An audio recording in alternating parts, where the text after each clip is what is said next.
Dead by Daylight is not fun for the average new player. Actually, let me rephrase that. Dead by Daylight is absolute fucking garbage if you're the average new solo player. But once you get past the first huge hurdle of learning, it's still pretty shit. But it's enjoyable shit at least. Sometimes. And what do I mean with all this? Well, let's take it back to the beginning. The game introduces you to a short tutorial on how to play the game as a survivor and as a killer. Sadly, this tutorial is pretty much worthless unless you're playing against actual bots or someone who is AFK. I mean, of course the tutorial can't prepare you for everything. If so, the bot would get into the endgame chat and start sending redacted slurs or leaving comments on your Steam profile after you've been teabagged and flashlight bullied or face camped and humped for 5 minutes straight. Now, this isn't the main issue. The issue arrives when they get to the character selection screen. This is where they'll find all their favorite iconic survivors and killers, some cool original characters and some iconic licensed ones ranging from Michael Myers to the Xenomorph to Lara Croft to hell, I mean even Nicolas Cage is in here. That's awesome. So now it's time for the loadout screen. Oh, what's this? Perks? Oh, this seems pretty straightforward. Equip the base perks and load into a match. Now, despite how this match went, you get out from there, adrenaline pumping, it's pretty hard fought, so you go again, and again,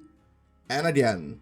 And then you end up facing either the tunneler or the face camper, or maybe you're playing killer and you end up facing the bullies, survive with friends squad. And this is where you think to yourself, well, this is just one bad match.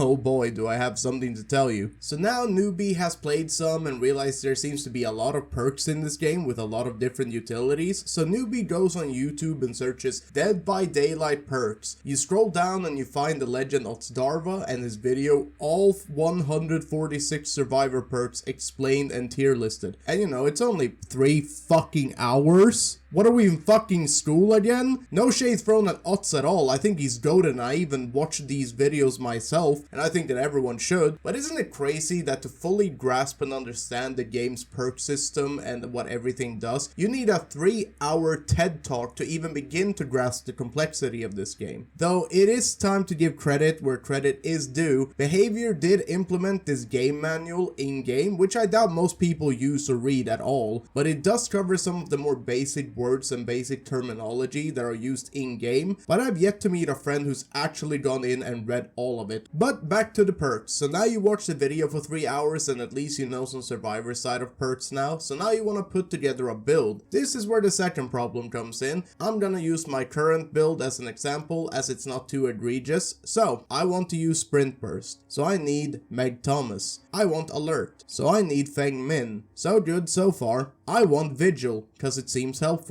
Oh, what's that? 500 Oryx cells? Time to pay up, buddy. That'll be $5, bud, for good old Quinton Smith. Don't want to spend money? Too bad. Guess you'll have to wait till it pops up in the Shrine of Secrets, and God knows how long that might take. Now, I personally don't mind the store model that they run. I understand that perks need to be locked to new characters to incentivize sales, but no one can say that all of these things seems appealing to a new player. Also, on top of the fact that if you think having like 500 hours in this game makes you an average player, think again, bud. You're still a noob in most people's eyes. But enough about the perks, now let's move on to items and in-match gameplay in this game. Mind you that we're still only on the survivor side of things. Now you got a few items to pick from. You got the medkit, you got the toolbox, the key, the map, and the recently added fog vial, and all the different rarities of these items. Once you selected your items, you got the add-ons as well. At least this part of the game is mostly self-explanatory, but there's obviously an in-depth info to read up here as well. The real big learning curve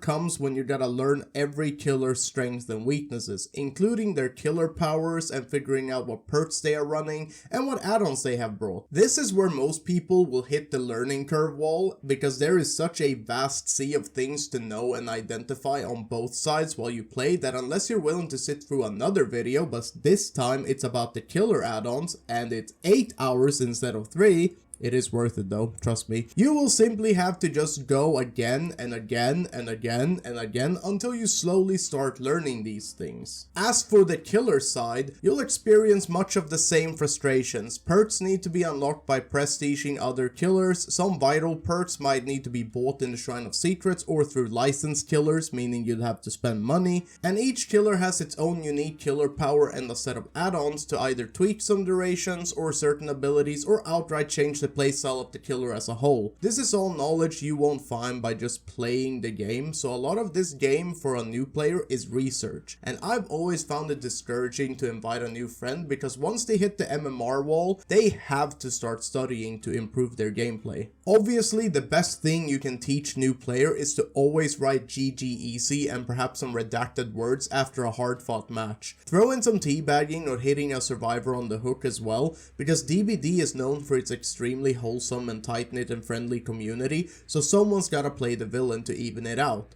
Perfectly balanced, as all things should be. But taking this back on a serious note, I want to know how your new player experience was in Dead by Daylight. Did you start a long time ago when Decisive Strike had a skill check the size of Jupiter, or have you started in recent patches? Comment down below how you ended up learning and getting to the level that you're at today. And also please don't forget to leave a like and subscribe so the algorithm gods blesses my degenerate ass, and fear not, there's gonna be more whining and complaining and maybe praising and other edgy cringy shit coming soon. Also, live streaming. Don't miss that. Announcement coming. Alright, fuck you. Bye bye.